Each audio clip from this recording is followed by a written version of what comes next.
JJ. Andrew. We're back. It's We Were Gamers. Episode, I don't even know. I am going to go out on a limb and say that it's episode 13. Okay. It's a pretty good number. Yeah, hopefully this is not the one we screw up everything. Nah, dude. 13, that's a thing. That superstition isn't real. It's fine. It's just a number. I don't know. Why does no hotel have a 13? Something must be wrong with that number. People are superstitious, but they're wrong. It's just a number between 12 and 14. All right. You heard it here first, folks. Do not be afraid. 13's just a number. Yeah. JJ, how was your weekend? It was a pretty good weekend, Andrew. I built a lot of furniture. Furniture? In my house. Yeah. We took a trip to IKEA, as one does sometimes when you need furniture. Often. Yeah. And we got some stuff. I got another bookcase here to add to the collection of books. Because you had bought so much at Comic-Con? I did buy quite a few comic books at Comic-Con. Not all of them fit on the shelf. That was not acceptable. Impetus for purchasing. Yeah, I needed one before Comic-Con, and now, after Comic-Con, I definitely needed one. Awesome. I heard there's another piece of furniture that you should tell the peeps about. There is. Oh, God, don't make me say the word peeps again. Look, I didn't make anyone say any words, okay? I'm not some kind of word mouth putter guy. Yeah, that was awful. I didn't like it as soon as I said it. Yeah, you shouldn't have. It was... All right. It was poor. Salvage this with your awesome desk. Yeah, so I bought a standing desk for a lot of money. But it arrived yesterday. It arrived on Saturday. And we spent some time putting it together. And it is pretty darn cool. Have you used a standing desk before? Yes. Okay, so you knew what to expect. Yeah. Right. I don't have one at work because my work requires a doctor's note before I can get one, and I don't actually have any medical condition. What? I know. And also, all my coworkers tell me it's probably possible to get a doctor's note if I want one, but I am lazy and don't care that much. I'm sure you could go to an orthopedist and they would give you something. Yeah, I'm not convinced it would be hard at all. It would be very easy, I'm sure. That's insane. Why would they hold back a standing desk from you? That doesn't make any sense. I don't know. My work is stingy and dumb in certain ways. But I wanted one at home just anyway. So, yeah. I shopped for this one. It had a lot of good reviews online. It cost more money than I'm going to admit on this podcast. Is it from the Swedes also? No, it's not from IKEA. Oh, okay. I was gonna say. They do make a standing desk, and it seems quite nice. I tried it out at the store, as one does, and it was very nice. I liked the look of the one that I bought more than those. Do you like it enough to plug it? Oh, sure. I got it from Ergo Depot. It's the Jarvis. Okay. Describe this monster, because I saw a picture of it. You should have posted you will post a picture to the Instagram. Sure, yeah, I'll post the picture to the Instagram for sure. Yeah. Especially now that I have like my computer and stuff all on it. Nice. I'm still waiting for like one more separate piece to arrive, but that's not related necessarily. So the Jarvis is what it's called. I guess that technically just refers to the legs and the like motor and stuff. The top that I got is bamboo. I don't know. There's other kinds of tops one could get if you wanted a different looking top to your desk, which is the part anyone ever sees anyway. It is great. It goes really high. Like I could get it to be almost a little bit less than shoulder height, which is obviously much too high. But I could if I wanted to. Is it convertible? Can you sit at it? I am sitting at it right now. Okay. So is it motorized? Yes. So it goes up and down, but with a touch of a button. I can make the noise for you right now. Did you even hear that? I heard a clickety. That was it moving. It Wow. moved about 1 inch. Pretty cool. Last question. Can you talk to it, and will it fly an Iron Man suit for you? No, I know. I'm so sad. It would be so much better if you could. Sadly, it does not. Okay, so how is gaming at a standing desk? It is thus far the same as gaming at a sitting desk for the reason the one piece that I'm missing is the fact that some of my cords are a little bit too short to be raised all the way to standing height. Oh, no. Yes. Please tell me it's the power cord. No, it's not the power cord. It's one of the monitor cables and another one. But the solution is actually very easy. The solution is I need a device, which I've already purchased because I knew this was going to be a problem, to attach my entire CPU case to the bottom of the desk. Oh, that's cool. So it would move up and down with it. Correct. Legit. And the motor's strong enough for that? Yeah, the motor says it can lift up to like 800 pounds or something. Oh, so you can lay on your standing desk? I could, but I'm not going to. I think that this is too weird of a conundrum of words there to try. Yeah, it doesn't recommend you do that. I'm not going to test it. But, I mean, the CPU is not that heavy in the grand scheme of things, compared to, like, me. Sure. Well, you're not a large man. Let's not give people that impression. No, but it's a lot. The CPU is also a lot less heavy than me. It's like 20 pounds, and I'm, over 200, let's say. All right. So you were missing parts from your standing desk, but you weren't missing parts from your IKEA furniture? The thing holding the CPU to the desk is the part that I'm missing. It was bought separately, so it's not really missing. You weren't missing parts from your IKEA furniture, though? Nope. All the IKEA furniture had every single piece it needed, all the little screws and little wood things and whatever, and yep, everything was great. You had a miracle weekend. I hope you realize that. I feel like more often than not, my IKEA furniture is fine. I can count on one finger the number of times IKEA furniture has not come with the parts it should. Wow. Assuming I bought the correct things. If I bought the wrong thing, that's on me. That has happened before. I have not been that lucky with IKEA furniture. I basically get one missing thing every third time. Man. Although we built my sister's entire apartment out of IKEA furniture and didn't miss a single piece, although I had to drive back because I bought the wrong thing. See, so that has happened to me before. It didn't happen this time, but it has happened to me where you buy the wrong thing, and that doesn't count. No, I don't that's count on that you. either. Yeah, that's definitely... If you buy the thing and it's missing a screw, that's on them. If you buy the thing and it has everything, but it's the wrong thing... Come on, dude, it's never the screw. It's always the wooden dowels. Yeah, but oftentimes those wooden dowels aren't necessarily structural. I don't know what IKEA furniture you've built. They're always structural. It's the screw with the hidden cam that is the structural thing. Oh, no, they moved into those now. But like your bookcase is probably mostly dowels, right? No, those bookcases I built had, I think, only screws with cams. I think they're doing screws with cams because dowels were not holding well enough together. Is the thing. I can tell you for sure that my chairs in my dining room, the dowels are not holding together. Yeah. See, this is screws with cams time. Yeah, it definitely would be. All right, people don't want to hear about us talk about furniture forever, JJ. No, it's not the most interesting topic. Can I get in some time to gripe? I want to hear it. I am drinking a Verdelho right now. What?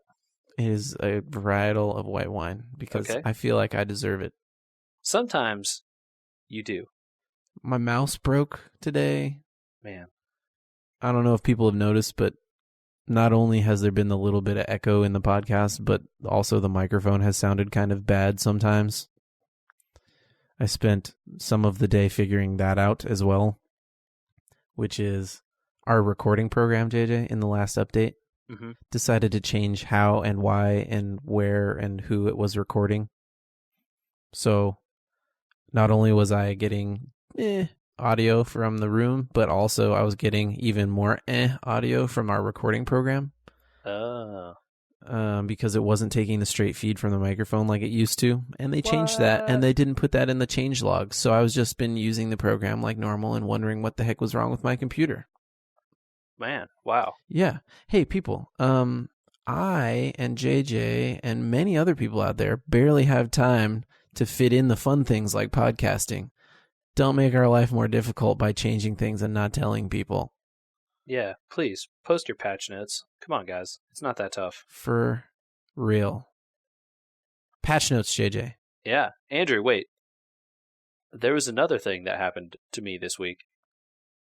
I upgraded to Windows 10. Patch notes. It was a patch. I'm literally, I did it to you last week and you stepped on me this week. Oh, man. Awesome. Yep. Transition destroyed. My transition was patch notes, JJ. How many did you read when you transferred to Windows 10 this weekend? None of them. Not a single one did I read.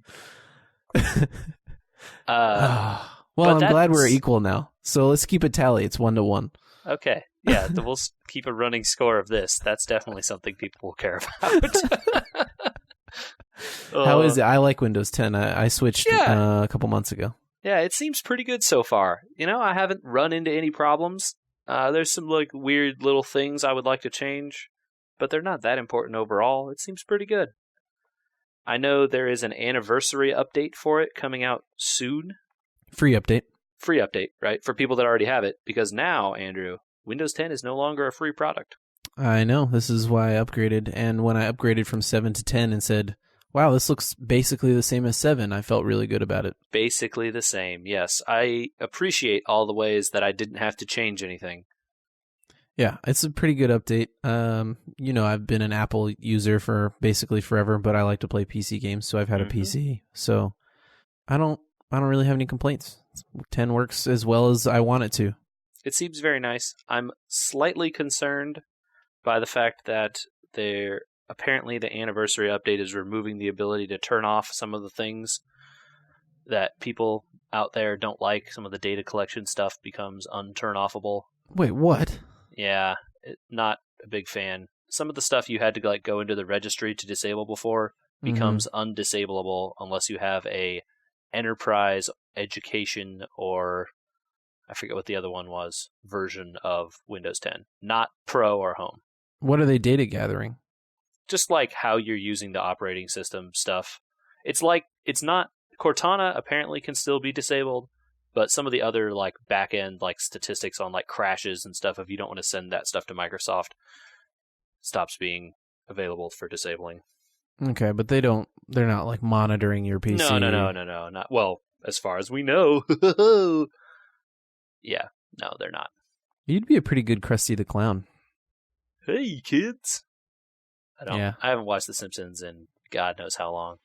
No, you don't watch the FXX Simpsons all the time because we don't know what to do with our extra channel? No, I don't. What a surprise. Yeah, I'm not surprised either. Although people tell me it's still a good show. I mean, I'm sure it is. It's been on this long, right? Yeah, it's been on this long. There's some minimum bar you have to hit in order to stay on TV and pay those people the amount of money they must make. I mean, they're at the point now that if they were at DC Comics or something, then they'd start over at number 1. Oh yeah, DC Comics would have started over at number 1 7.5 years ago. Yeah.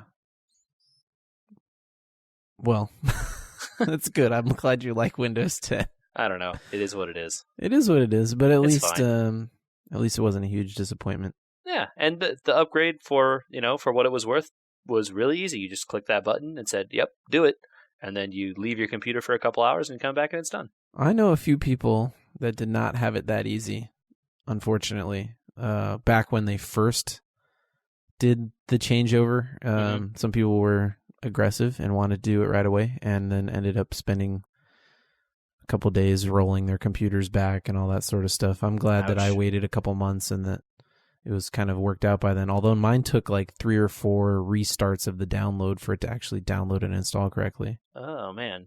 Yeah, mine did the download all and then the restart with applying it pretty seamlessly. Although I just sort of walked away from the computer for a couple hours, so it may have had issues in the middle there I didn't know. Nah, probably not. You would have known. If Microsoft knows anything, they know how to crash a computer. Yeah, fair enough. Oh, man. JJ. Andrew. I was also doing another thing this weekend that I think that you should do as well. Okay. Stranger Things. You're a Netflix subscriber, right? I am a Netflix subscriber. You should watch this show, and we should do a bonus episode. Okay. Is it a movie? Is this one series? It's a one episode? one series, 8 episodes. Okay. So you watched 8 episodes? I'm about 4 in. Okay. But I can already tell the last 4 will be just as good. Okay. Give me the setup, if possible. Did you watch the X-Files? Yes. Did Not you all watch... of it, but like most of it. Whatever, you get the premise. Yeah. Did you watch Twin Peaks?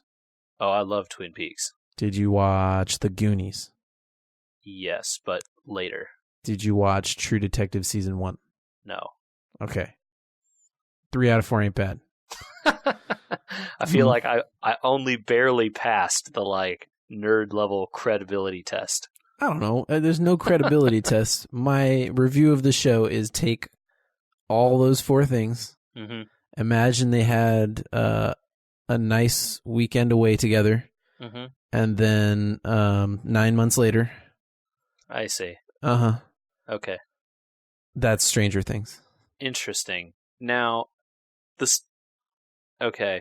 The stuff I like about Twin Peaks is that it's really weird. Okay. And quirky, and it doesn't bother to explain any of it. This is quirky and nerdy, and they don't explain any of that. And like Twin Peaks, has the drama that leads into story, like of people's lives, right? So like in Twin Peaks, the lumber mill has nothing to do with the weird stuff happening, but right, but you think it does. But you think it does because there's so much time of drama spent on that. Well, there's less drama spent in this, but the drama helps move the weird stuff along. Okay. And like the really cohesive world, like world quote, that Twin Peaks built, the whole town and everyone in it and how they're all related and all have histories with each other and stuff. This story basically takes place in like 5 square miles, the whole thing. Oh, cool. Okay. I like that. Mm-hmm. And there's a cop in it, and there's a lot of investigating that happens, and it's very like gritty how that happens. So that's the True Detective in there. There's the all-seeing, all-knowing government agency that's behind this all from the X-Files. Yep. And at the center is 4 kids trying to figure it all out from the Goonies. The Goonies. Okay. Okay. All right. Well, I can watch episode 1 and we'll see how it goes. I think you should. Okay. It's pretty great. I want to talk about it in a bonus episode, so you better. Okay. Wow. I'm interested. I'll give it a go. We'll see if it piques my my interest. It might twin peak your interest if Stephanie walks through it with you. When did that come out? When did it come out? 2 weeks ago, maybe? Okay, I mean, so it's a very recent release. It's Netflix original. Okay, yeah. One of those. Do you listen to NPR? I do listen to some NPR.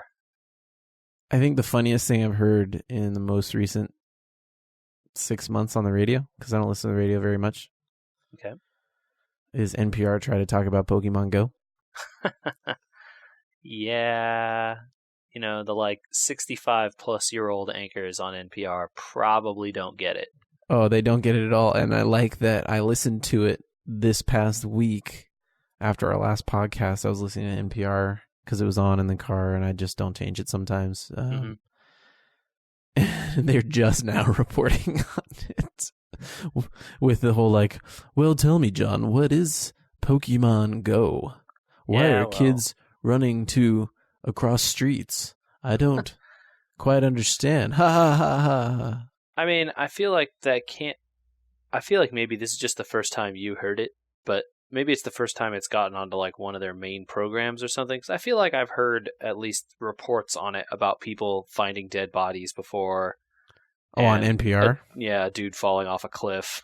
Okay, well, maybe they were replaying an old thing or whatever, but it seemed like their first foray into explaining what the game is and how it goes. I mean, you got to assume that 90% of the NPR listenership barely has a smartphone, right? Oh my gosh, it was so funny listening to their tech guy, right, who's probably our age, 30, 35, who barely understands Pokemon Go.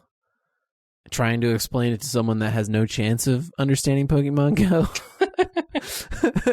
And then the co-anchor tries to chime in with a joke, and it's like not even funny. Yeah, man. Radio, I understand, is probably really hard, especially when you're some dude who also doesn't get it. Yeah. Would you say that it was cringy? Is that a word? Cringy? Cringe-worthy? No, like cringy makes you cringe. Are you making a Pokemon joke? No. Oh, okay. Well, I think the word is cringe-worthy. Okay. I mean, I've just seen the word cringy. I've never seen that word before. Okay. You taught me something today. Get down with the times. All right, cringy. You got it. Thanks, Internet, for a man. word that means nothing. You want to know what I did hear on NPR recently? Okay. The word woman has now become it is correct grammatically in some cases to say woman president and not female president, even though woman is a noun. Is it? I mean, they're like combining words into a, what is that called? No, it is the fluidness of grammar, and that woman is now being used as an adjective. No. There's a word for this where you take two nouns and you make There's two separate words: woman president, not woman president, all one word. It's not hyphenated? Nope. This was a NPR news segment, so there you go, everyone. Boom. All right. Well, I think we've made a huge mistake with Pokemon Go. In what sense? I think that maybe saying that we were not going to play it anymore on this podcast for the public was probably not a good idea. Oh, are you saying that we need to play it more? Well, maybe. I don't know. That was like our most listened to episode ever. Well, it was pretty cool. Yeah, I mean, it is a good game. I don't know. But maybe we have to like go hard at the game now to make a name. Be like those two dudes that hate that game or whatever. Because I don't think we can. I see. I don't think we can ride the middle. Yeah, I can't ride this wave of apathy and just like hope it carries me somewhere. Apathy doesn't get us anywhere, man. I think we got to take the game on. Damn, we have to like choose sides against everything all the time. That seems like a lot of work. I don't know, but I had this feeling when I was at this function for only males this past weekend. That's a really interesting way of describing what I assume was a bachelor party. Yeah, it is. Okay. I just felt like you. All right. Anyway. And it was fun. We're like playing board games and stuff. Anyway. Cool. I was the only one without my phone out playing Pokemon Go. But have you ever considered that maybe all your other friends are losers? No. Oh, wait, hold on. Are you starting our war now? You said I had to pick a side. I'm not going to say they are. No. Oh, you're saying that we're losers because we don't play? Nah, dude, that's never how it works. We're always the cool ones. Did you forget? I was trying to give you our other option, which was capitulate. Oh, I see. Nah, I'm too lazy. Dig in my heels. Dig in. Oh, well, see, you're not apathetic anymore, so mission accomplished. Yeah, well, like I said, I picked a side, right? Yeah. Called them losers. It's done. That's awesome. I'm sure they're all nice people. I don't know. I've probably met some of them. Yeah, you have. Yeah, they're all good people. I was like, if Niantic had a way for me to trade you my Pokeballs, I would. I love you guys. But no. Yeah, sorry. They want your money more than they care about fixing their app. In a blatant grab for more Pokemon Go listeners, there was a story I want to read to you, JJ. Okay. New York State bans sex offenders from playing Pokemon Go. Oh, yeah, that'll be enforced. New York State will be providing lists of sex offender emails to Niantic to ban them from the game. Uh-huh. They're trying to pass a bill to get these people not to play, apparently, because for some reason they think that them playing a game where there's no social interaction will cause them to then try to abduct children or something. I have no idea. So, Thankfully, though, the email address that they use will be blocked because there isn't a way to get a free email address in about 3.5 seconds. Well, the other concern I guess they have is that some of the Pokestops are next to sex offenders' homes. Again, not solved by them not playing the game. Yeah, again, not the sex offender's faults. Probably not. I mean, yeah. This is it's like back to the NPR thing. People just do not understand how anything works. Niantic derived all of that data from, people submitting these things and, over the course of Google Maps data for over years and years and years. It's not like they just walked around and said I don't know, this seems good. Well, also, it doesn't prevent them from going on Reddit and being like, hey, there's a freaking Charmeleon in my backyard. Come on over, little kids. Totally. Yeah. How does that solve anything? Look, predators are going to be predators. I mean, It just hurts. It hurts my brain that no one can walk into the legislature and just be like, hey, stop being stupid. This is not how the internet works. It's not how games work. It's not how anything works. None of this is going to solve that problem. Where is this second dark ages of understanding coming from? I don't know.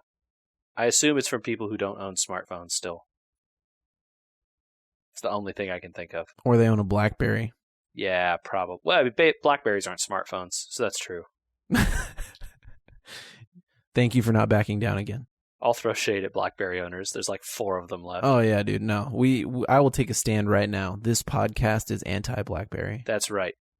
Has been and always will be. Forever not RIM. Yeah, that's right. Yeah. Are they even still in business? Oh, I'm sure they are. It's like Yahoo's still in business. No, they're not. Yeah, they are, dude. They just got sold.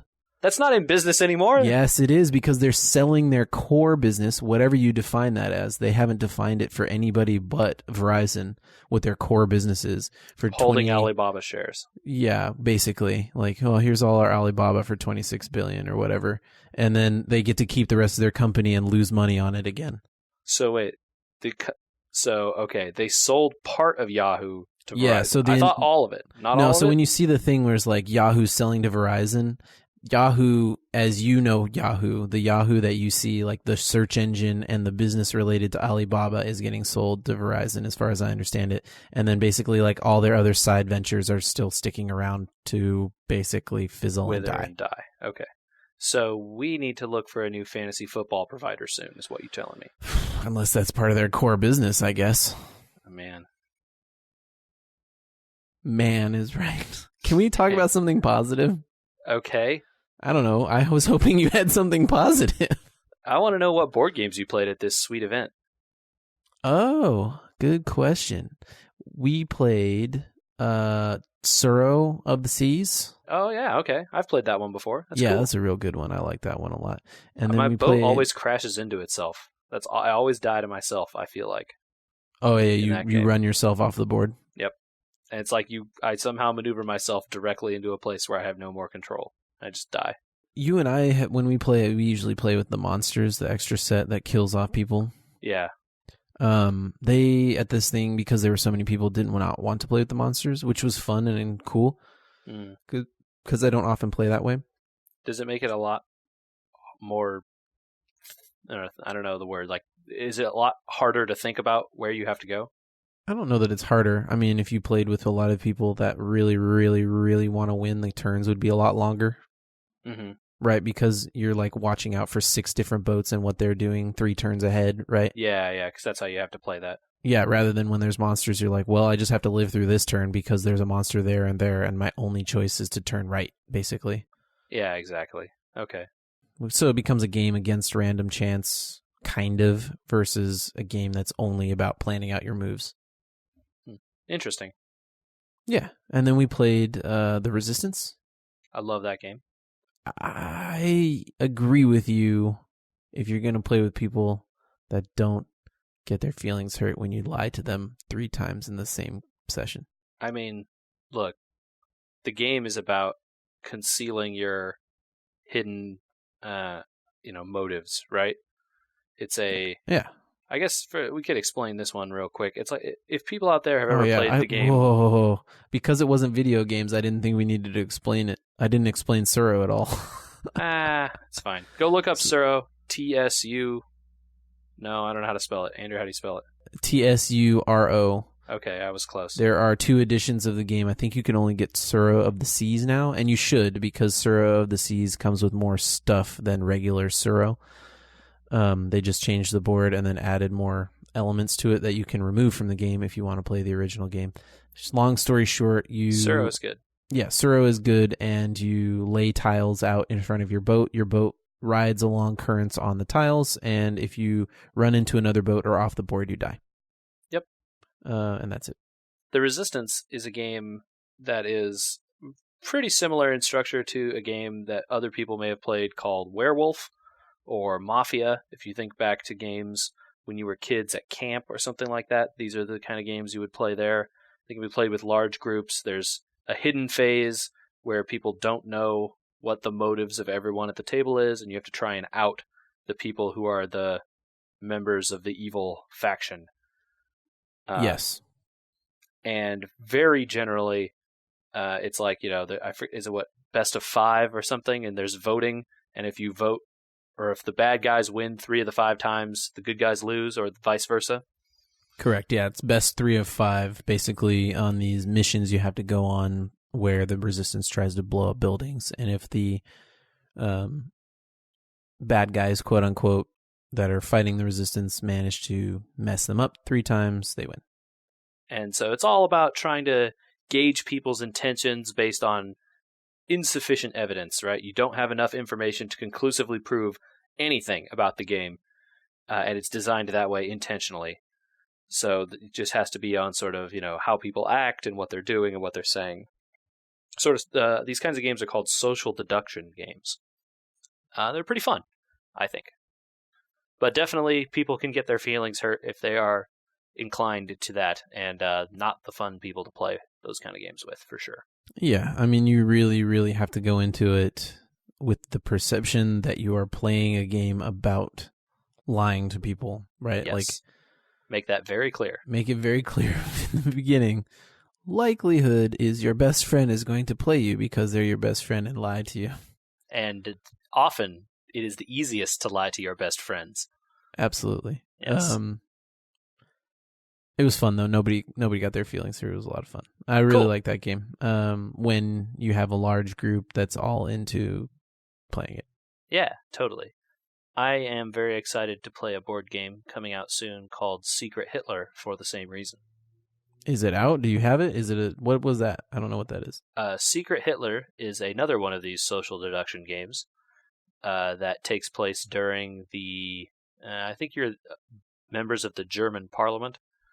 And the idea is you are trying to vote various pieces of legislation, and some of them will be liberal, or some of them will be fascist. And if the fascists get enough votes passed, then they win. If you accidentally elect Hitler to the presidency, the fascists win. And everyone has their sort of concealed, hidden motive. One person is Hitler, a bunch of people are fascists, and then the other people are the liberals. And so it's the same kind of idea as the Resistance. And there's a lot of voting and choosing people to pass various legislations and stuff like this. And it's purposefully designed by the people who run Cards Against Humanity, another great game, to be the same way, where you don't have enough information to say what's what.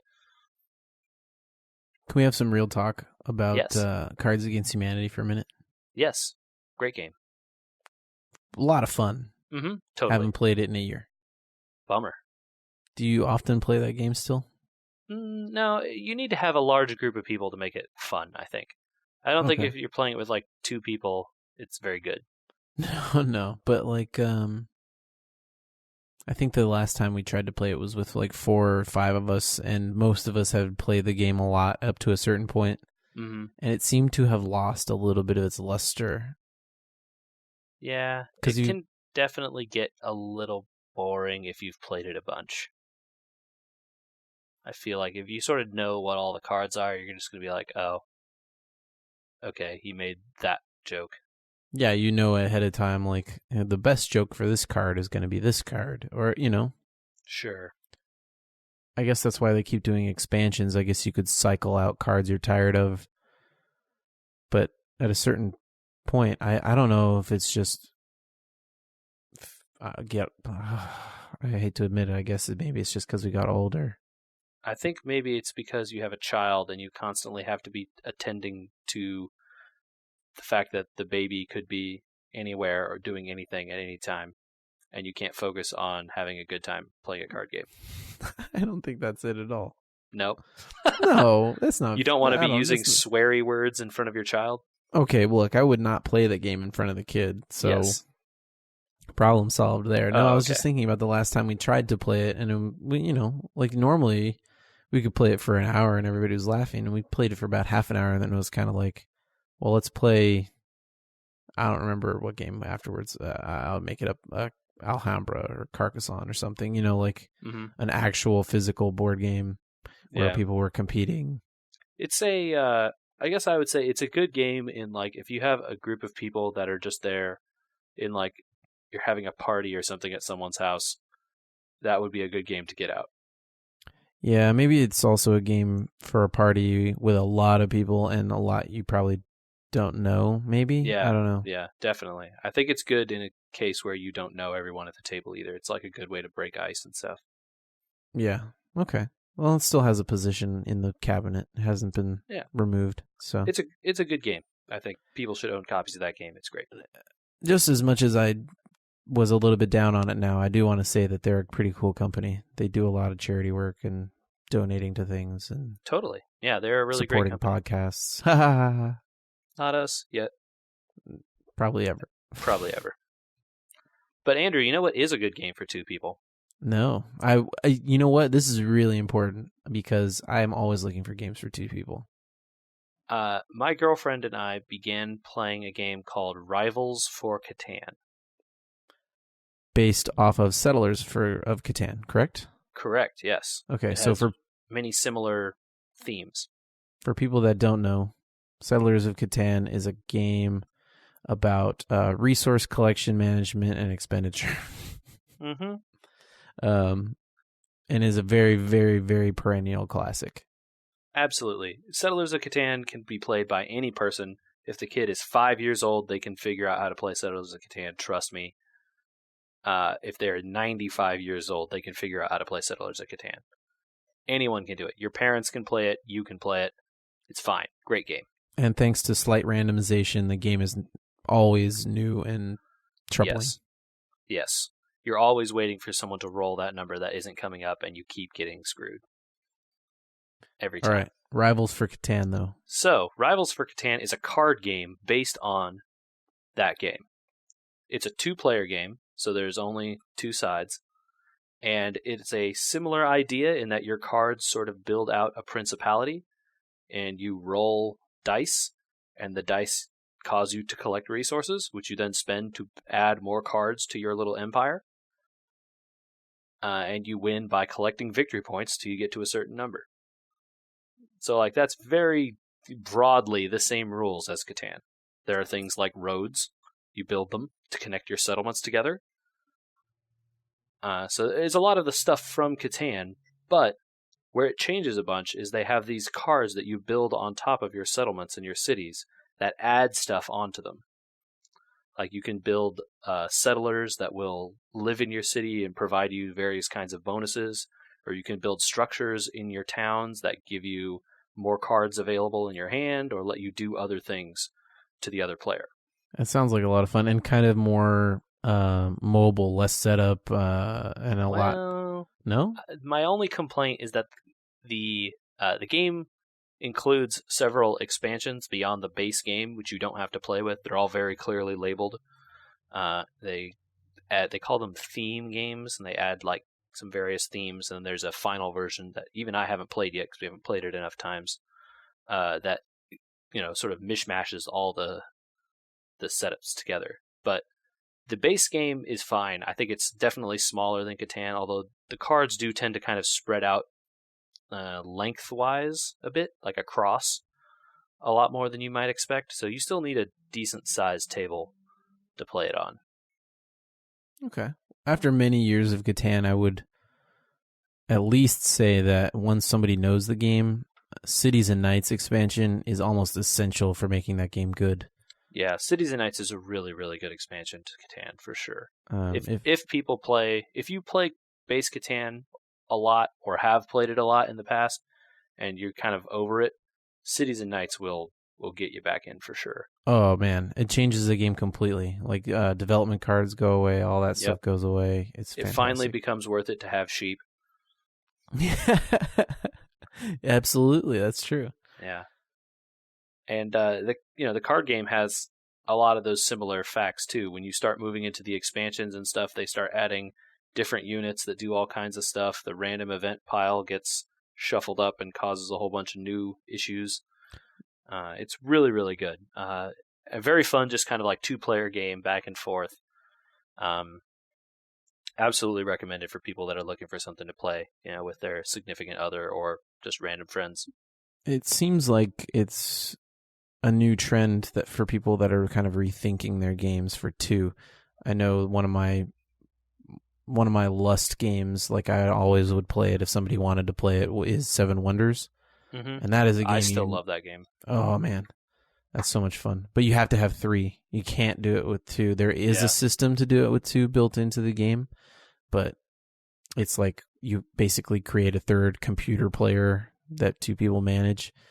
They just came out with a 2-player version of their game, and I'm wondering if that's kind of like the next step in board games, is they're realizing that like people our age don't have the time all the time to go out and find 2 more people, because most games are balanced for 4. Yeah. It's 3 to 4 seems like the sort of the min level players for a lot of games. I would say in my experience, the sweet spot in almost all games has generally been 4.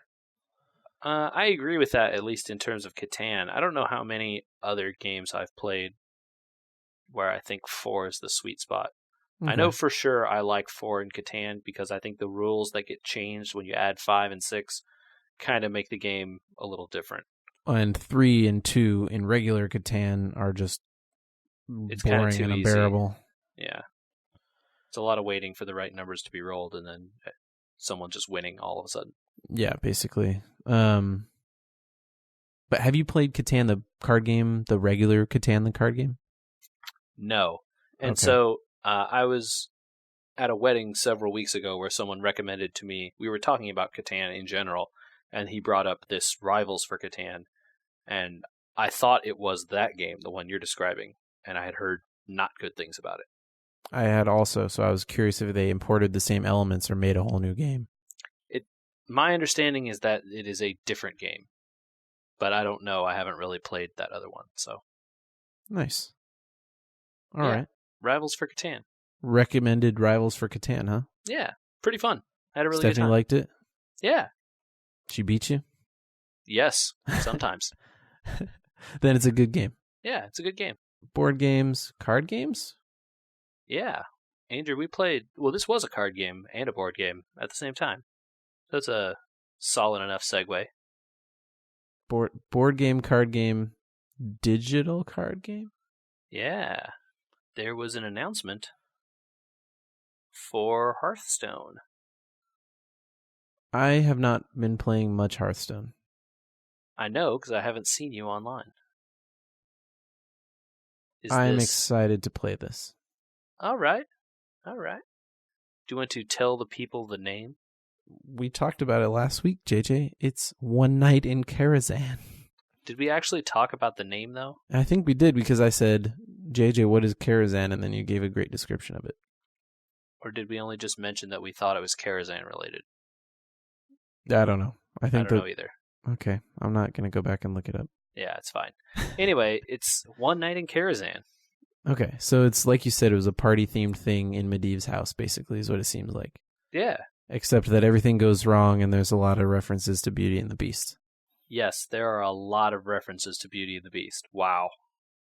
I did not expect this. All right, you probably have more of the news because I heard some of it, and then I started looking it up because I was starting to get interested again. Like I said, I've just sort of been playing Hearthstone for rewards. I haven't been enthused enough to try and climb the ladder or anything else, really. Yeah, man. Don't climb the ladder naturally and then let it be where it'll be. So they have unveiled. It's another adventure like the single player Hearthstone content. I forget how many wings they said it would have, but the first wing will be free for everyone. First wing? No, it's like a prologue mission. Well, but it's like, it's the same idea though. You get some number of missions free. You get 1, 2, I don't know how many. They didn't really say. If you take it down to brass tacks, you get 1 fight and 2 cards for free. Okay, I did not know that those specifics had been revealed. That is the only thing that I really know about this expansion. I mean, okay. Did they say which 2 cards? No, not that I heard. Dang. It seems pretty good. And if the cards they have revealed so far are any indication, at least some of them will be worth getting. I am excited personally that the Druids are getting a 1-mana 2/2 beast. That's pretty good. That card is going to be so good when you 1-mana 2/2 into 2-mana 2/2 taunt with a card. It doesn't make... Oh, no, it doesn't make it a taunt. Oh, it doesn't make... It just makes it a 4/4 and you get a card. Yeah. That's really good. Yeah, absolutely. That's so good. It's really, really good. Yeah, I'm excited Turn for that. 2 4/4 and a card draw. That's insane. Yeah, it's really good. It's like a better mini bot. No, it's not better. But it's still really good. It's better in some ways and worse in others, I guess. I'll take a card. And the card is it's awesome. I'm super excited about that card in particular. There are some other cards that seem fun in kind of hilarious ways, but maybe not actually good in practice. There's a legendary minion that is a 4-mana 3/4 with an effect of putting a 1/1 copy of a minion in your deck onto the playing field. That card's going to be good. I'm calling it right now. Put it in Rogue. So the problem is you don't get to pick. You just get a random one from your deck. And if you get, say, a 1/1 copy of,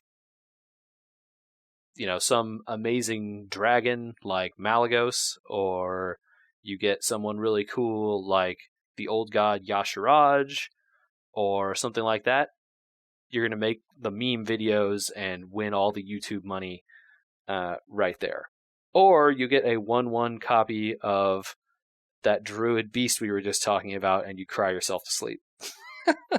I think you build a tuned deck, which is why I was saying Rogue's pretty good, right? Because sure, there are lots of Rogue you're going to get a 1/1 that does nothing. You'll get a 1/1 that does nothing. Yeah, but the problem is if your deck relies on battle cries, this guy is worthless, right?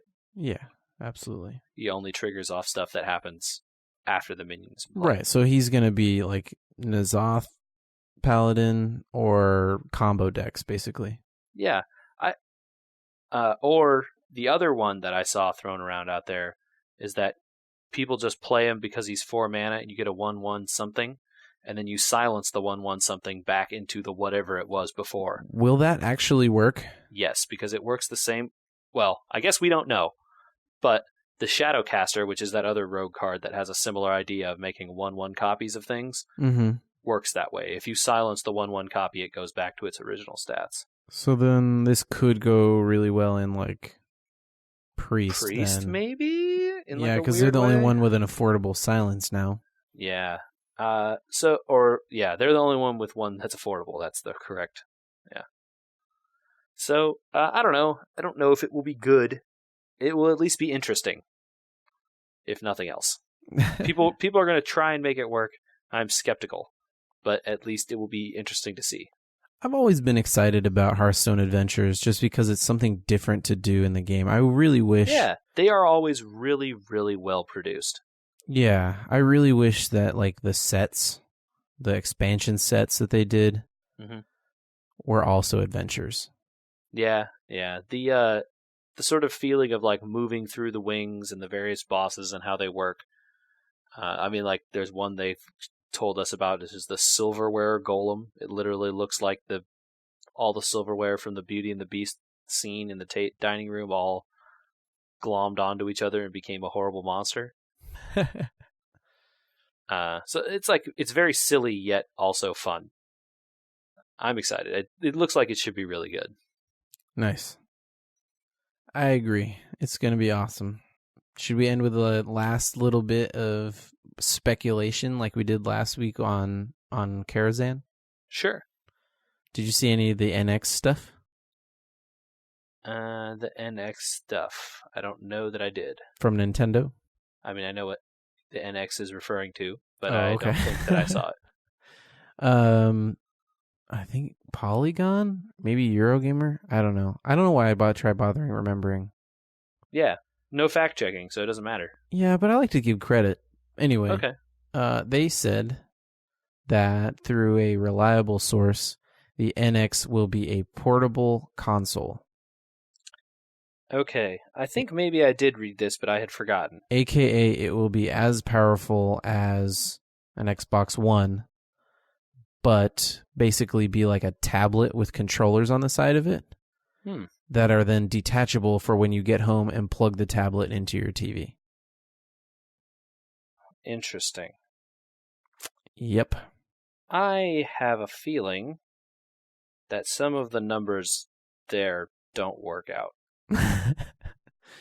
I have a feeling that people, when they said tablet on this thing, they were picturing an iPad, and I'm picturing a Nintendo 3DS. No, more like those little kid tablets that are about 6 inches thick, so they don't break them. Okay, yeah. I'm picturing you'd be carrying that around in your backpack. Mm-hmm. Yeah, that's yeah. I don't know, dude. I'm not. It's an interesting idea. Yeah, the idea is a good idea on its face, right? And supposedly solid state storage / cartridges. Yeah, I don't know how I feel about cartridges, but at least the idea of solid state storage is really good. I mean, do you really want discs? I don't want discs anymore. Stop giving me discs. No, I don't care about discs. Let the whole thing be solid state. That's fine. If they're going to do cartridges, you should please let us use SD cards, dude. Just please. I have so many gigabytes of SD cards that I could just put in there. Oh, like let you download it and stick an SD card in instead? Yeah, don't be like that kind of... Don't do what the Vita did, man. Let me just put a normal SD card in there. Don't be like, oh, gotta buy the Nintendo brand memory cards. Don't do that. Well, they use SD in the 3DS, so that's likely. That would be so smart. Because you can get like 128 gigabyte SD cards. Sure, if they pay for the licensing for SDXC or whatever. Oh, whatever, dude. Come on. Look, in 5 years, those SDXC cards will be so small that they'll be giving them out like candy on street corners. Well, I don't know. Maybe they can't afford it anymore after their stock dropped when a whole bunch of investors realized Nintendo doesn't own Pokemon. Oh my god, that was the dumbest thing I've ever read. How people, come on, dude. Don't so. Okay, I understand if you even we refer to Pokemon as being a Nintendo thing. But don't you think that investors should do even the most cursory search of information? Start a Pokemon game and watch the first 3 screens. None of them are Nintendo. It says licensed by Nintendo on there. It doesn't say made by Nintendo. No, it doesn't. They don't even own a majority share in the Pokemon company. It's like a third or something. Yeah. Just, come on, guys. All right. Well, you got the same lukewarm reaction I was expecting for the NX. Look, I want it to be good. That Zelda game looks really awesome. I hope that it is good and that game is awesome. That's literally all there is to know about the NX right now. Fair enough. Hey, we have a listener mail. Oh, email? Should we move into an email? Andrew, how can people send us emails? You can email JJ directly, and he will look at it while he is sitting in bed reading his nightly story to himself about going to sleep at podcast@weweregamers.com. It is a great email address. It needs more use. It's so comforting to him to get an email that he just reads it with a warm glass of milk and nods off. It's really the best. Emails are just what I live for. That and iTunes reviews. If you left an iTunes review, JJ would fall asleep instantly at his dining room table. Narcolepsy would set in. Fall over in this chair while recording this podcast right now. I'm disappointed in you that I haven't fallen asleep. We got an email? Yes. Stephanie wants to know, hey, topical. This is topical. What is the best board game? What? Just like, what is the best? I mean, do you want me to read the 6 extra words that are here? No, it's fine. The best. Man, I don't know. I feel like we're going to come up with different answers on this one, Andrew. I don't know that I can answer the best. I mean, okay, hold on. This is now we have to interpret here. Is this objectively what we think everyone on the planet would like? What we like the most? What I like most playing right now? What I think other people would like the most? What is the best? How do we? Well, Andrew, in a philosophical sense, you can't know anything outside your own experience. Mm-hmm. So we'll say what you think is the best and what I think is the best, and let the people decide based on what we think if they think that too. You and I now have to pick the best based on a set objective criteria, right? Like outside of ourselves. Oh, I don't know about that. I already have an answer. I'm just being a pill. Okay, great. I really, really, really like Rise of Augustus. Rise of Augustus. Yes. I don't know that I have played this game. It's either that or Seven Wonders. Seven Wonders is a really good game for sure. Tell me about Rise of Augustus. I don't know how to describe this game. It's a Euro game. Okay, I know what that means. You have resources that you do not collect. So you have to build confidence with senators by providing them resources. So like you're Augustus Caesar, you're trying to curry favor with senators in order to gain control over provinces. Okay. So you have the options for producing resources on different provinces and senators and then collecting them to your victory point totals. To do that, you draw resources from a blind bag. Ah, interesting. So they're random they are distributed more evenly, or not even, they're not distributed evenly, they are weighted. So like armies are more common than catapults, which are much more common than scrolls. So there's like a distribution of them, and certain ones are weighted. Distribution, but they're drawn at random, so you're technically more likely to draw them more common in the distribution. Mm-hmm, mm-hmm. And the first person to, I think it's based on the amount of people in the game. The first person to get a certain amount of things in front of them that they've wooed to their side, senators and provinces. You yell out Ave Caesar, and then the game is over, and you tally your victory points. Interesting. That sounds really cool. It's a lot of fun, and it's very quick. Well, you can play 2 or 3 of them in the time you could play a normal game of Catan. Oh, wow. That is very quick. That's pretty cool. And it's a short setup because it's like placards and there's no like game board or anything. Mm-hmm. So that's where it kind of like defeats a little bit of Seven Wonders for me, because Seven Wonders requires so much stuff out on the table. Yeah, there's a lot of cards and a lot of shuffling. Yeah. But Seven Wonders is a great game too. We should do like a top 10 board games or something like that. Yeah, that would be pretty cool. After our Star Trek episodes. Oh, Star Trek is so good. So I'm going to go the exact opposite direction from you in terms of board games, and I'm going to pick Eclipse as my favorite board game. Have fun describing this. I'm going to go somewhere else for like 35 minutes. Yeah, Eclipse is the opposite in that it is a very long setup game. It has a lot of pieces, there's a ton of rules, and the game takes forever. But it is really awesome. It is a space civilization building game, we will say.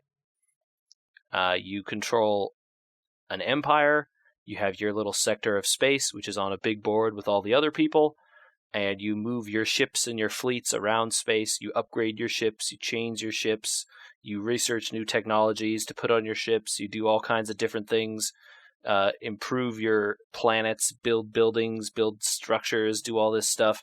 It's a very, very deep strategy game in which your goal is eventually to kill all of the other people, or at least have more points than them when the game ends.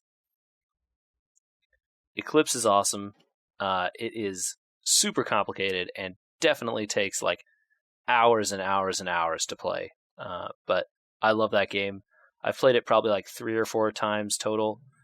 I would play it a lot more, except that obviously who can get like 7 people in a room for 8 hours? Yeah, that's my problem with playing games like Battlestar Galactica, which I really, really like. This game takes way longer than Battlestar Galactica, just to be clear. Okay. But yes, Battlestar Galactica is also a great game. It just takes, you have to like It say, does take a long time. Hey, 6 people, come over and let's play Battlestar for 5.5 hours. Yeah, and if everyone knew all the rules for Battlestar, maybe you could get one game in like 3 hours. But there's always someone who doesn't know the rules, which then makes it take another hour and a half. Right. And so, I mean, like Eclipse, you'd take 30 minutes to learn the rules too. Oh, yeah. Eclipse, you're learning the rules as you go because it's impossible to explain otherwise. Especially for the first time you play. You probably need to play human because it's so punishing if you make mistakes as certain alien races. But the game is really cool, and I've had the fortune to play it several times, at least with a group of people who mostly had already played it before. I'm jealous that you have the time to pick a game like that, because I didn't even think to the games that are sitting on the shelf that don't get played because of how long they take. Like I'll say, that game is several years old at this point, and I think I've only played it 3 times, and it's not even my game. I don't even own this game. Yeah. That's kind of why I gravitate to quick games as being quote-unquote my favorites, is because I can, even if nobody knows the rules, we can teach them quickly and still play it. If you're going to make me pick a second game... I'm not making you pick anything. No, I just want to say that the other game I would choose also is a long game for the exact opposite reason, and that game is Talisman. Oh, yeah. That's a good game. That game is long, but because there is no skill involved whatsoever. It's roll a dice and pick left or right and then watch the stuff happen. I wasn't going to make you pick a second game. That's Eclipse is your answer, man. Stick to it. I choose Eclipse, but I want people to know that Talisman is the more fun game. Look, dude, we're taking on Rim. We're taking on Pokemon Go. We That's cannot right. show weakness by wavering on our favorite board games. All right, Eclipse forever. That was a really good question, Stephanie. That gets me thinking about everything that's sitting over there on a shelf and how much I want to play it. Man, I want to play some board games too. Oh, I know. If I didn't have to go to like 3 weddings in the next 6 weeks. Dang. I know. People are getting married, man. They're happy. That's good for them. Yeah. Yeah. Just takes up, all your time. Yeah. No, it's good. It's good to celebrate that with people. I'm glad. Definitely. Awesome. Right on. I think we should get out of here and actually get some video game time in, because I don't think we played many games since last week. No, not really. It'll be good to play a little bit before the next show. Yeah, absolutely. Maybe by then I'll have some Bravely Default follow-up. Ooh, okay. I'm getting close to the end of another chapter here. Awesome. I'll be excited to hear about it. All right, man. Well, that was We Were Gamers. We didn't say what we were doing this time. Maybe we should next time. But how should people get a hold of us, JJ? They can follow us on Twitter at We Were Gamers. They can follow us also on Instagram, where we are also named We Were Gamers. We have a Facebook page, We Were Gamers. There's an email you can send, podcast@WeWereGamers. You could write your name on a piece of silk and throw it in the trash and hope one of us reads it. That's a lot of money. Yeah, I don't think it's a good idea or an effective idea, but maybe. It could make its way here if somehow. Yeah. Unlikely. Unlikely. Instead, why don't you leave an iTunes review? That's probably about the same thing. There you go. Leave an iTunes review. Help me sleep, please. All right. I'm Andrew. That's JJ. This is We Were Gaming.